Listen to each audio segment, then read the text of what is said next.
मेरे पार्टी का नाम जो होगा, जो एक मैंने राजनीतिक पार्टी हमने जो एक राजनीतिक पार्टी गठन की, उसका नाम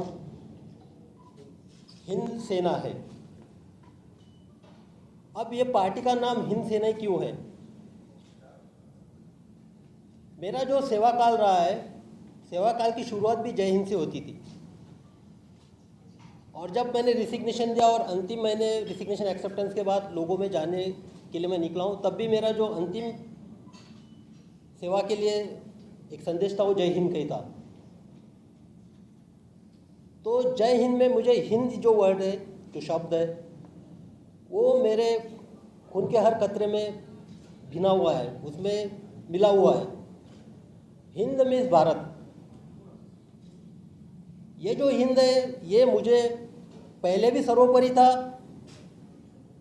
आज भी मुझे सर्वोपरि है, और आने वाले भविष्य में हिंद मुझे सर्वोपरि रहेगा।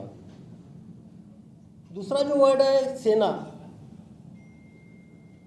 जो सेना ये शब्द है, इस पार्टी के माध्यम से मैं उन जवानों की तलाशों में हूँ, जो सेना के जवान जो इस पार्टी के कार्यकर्ता बनेंगे, वो बिहार के हक के लिए लड़ेंगे, वो लड़ाकू होंगे। एक जवान की जो क्वालिटी होती है, जैसा पुलिस का जो जवान होता है वो क्राइम के खिलाफ लड़ता है, सेना का जो जवान होता है वो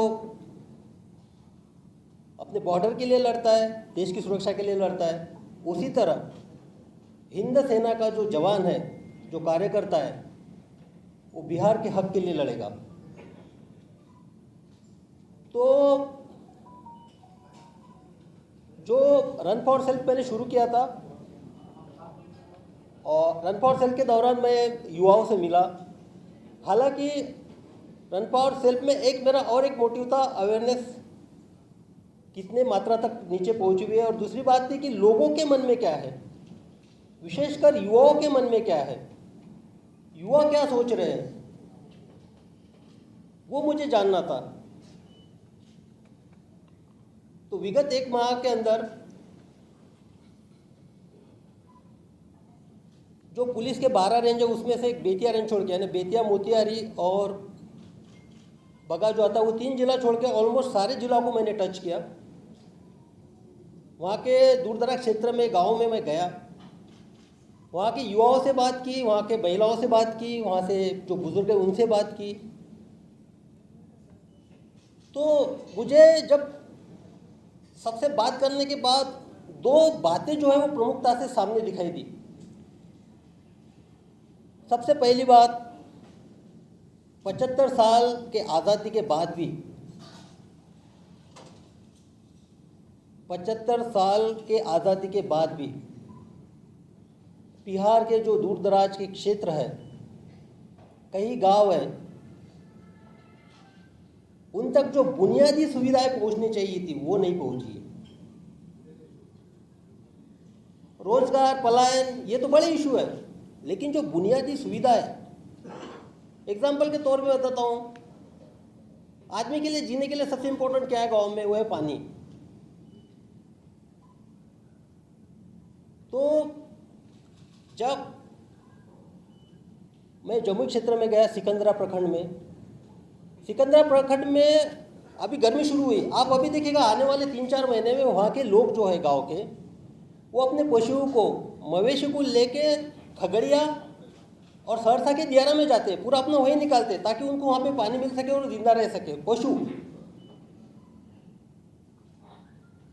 उसी तरह रोहतास जो पहाड़ी है, उसके आसपास के 30-40 गांव हैं, ताराडी पंचायत के, वहाँ के जो लोग हैं वो भी अपने पशुओं के लिए लेकर 4-5 महीने के लिए, जिसको डीला कहते हैं, सोन डीला के अंदर ले जाते हैं, वहाँ रहते हैं। आप यकीन कर सकते हैं, हम तो शादियाँ मनाते हैं, ये जो अभी आएगा शादियों का मुहूर्त आएगा, फेस्टिवल का भी सीज़न है, लेकिन उनके लिए ये नहीं होता। इस मुहूर्त में वो सिर्फ अपने जो पानी की समस्या है उससे जूझते हुए रहते हैं, और जो शादी वादी की जो उनकी चीज़ होती है बाद में होती है, ये पानी की बात है। उसी तरह हम बहुत सारे गांव में लोगों को पक्के छत नहीं पहुंचा पाए हैं, और बहुत सारे गांवों में लोग इतने समर्थ भी नहीं है जो अपने चॉइस से कपड़े पहन सके, खरीद सके और अपने दो वक्त की रोटी अपने बेटा बेटी इनको खिला सके। तो 75 साल के आज़ादी के बाद ये वहाँ की भयावह स्थिति है। और जो दूसरी बात थी जो मैं युवाओं में देखना चाहता था, उनसे मैंने वार्तालाप किया, संवाद किया।